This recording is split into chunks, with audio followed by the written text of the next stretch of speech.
It's always surprising to me how quickly the early season turns into the rut. Before you know it, there's snow on the ground and you've got just a week left to bow hunt before the gun season starts.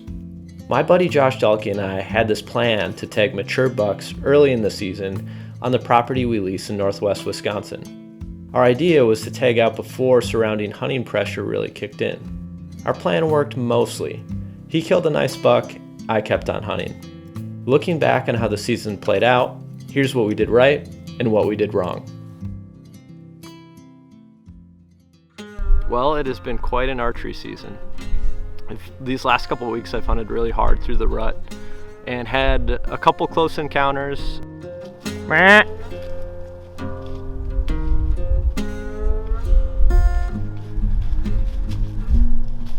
Had one nice buck right on the edge of bow range and decided to pass him kind of last second.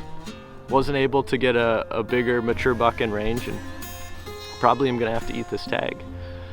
You know, looking back at how I hunted this season and how it all played out, there are some things that I did well and some things that I messed up.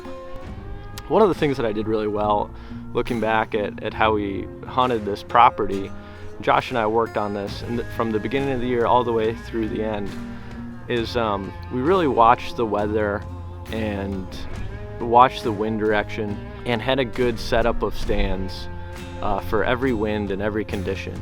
And I really monitored that throughout the whole fall and only hunted the best stands on the best weather days, the best wind days. The first time you hunt a stand is your best chance at killing a mature buck out of it. Every time after that, you're leaving more scent, making more disturbance, and it's kind of lowering your chances.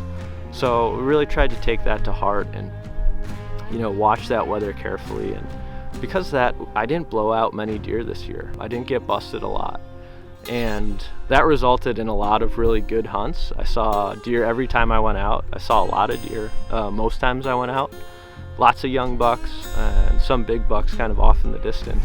So that made it fun, and you know, as long as you have deer around and you're not blowing them out, you always feel like you're in the game.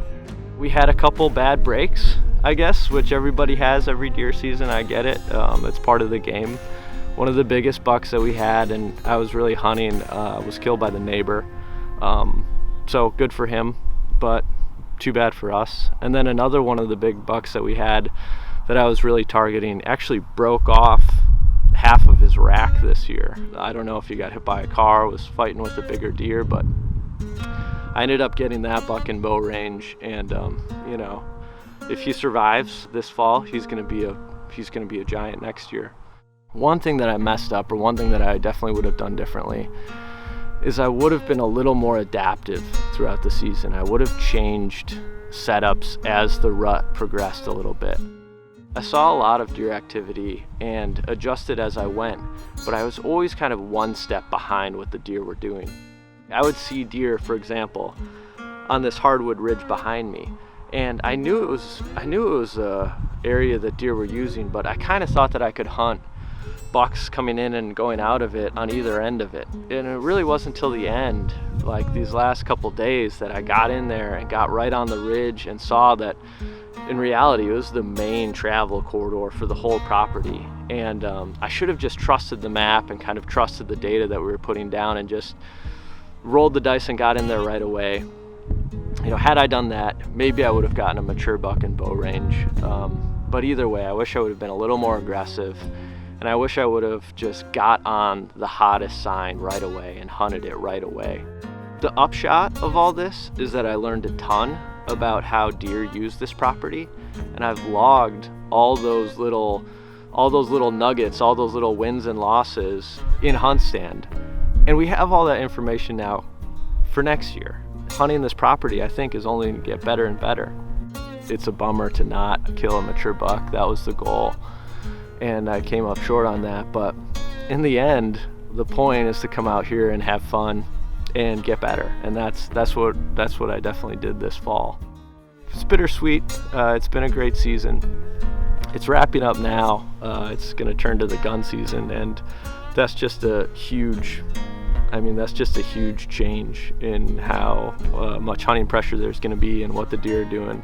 but it's also a really fun change. Like, opening day of deer season is basically Christmas in Wisconsin. So I'm gonna be going up to my family property, hunt with my dad and uncles and grandpa and cousin, and just kind of do a traditional deer camp up there.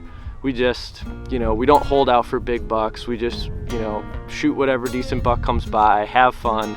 It's all about filling the freezer, camaraderie, and just enjoying a good deer camp. So it's gonna be nice to get a break and go do that.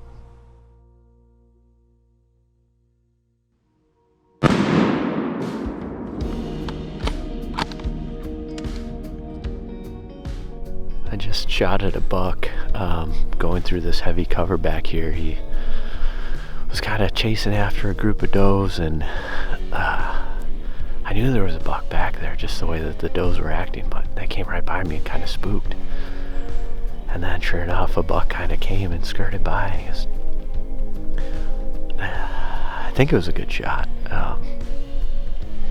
But gun hunting up here, we're in northern Wisconsin, it's really heavy cover. Yes, there he is. I thought I heard him crash. Nice. He's a really nice buck.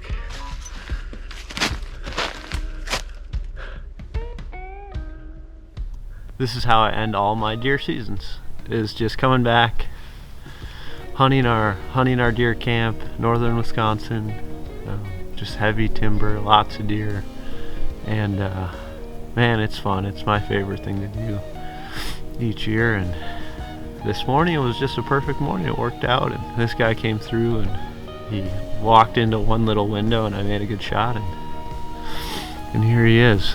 So man, what a way to end the season. Yeah, he's a really big bodied deer.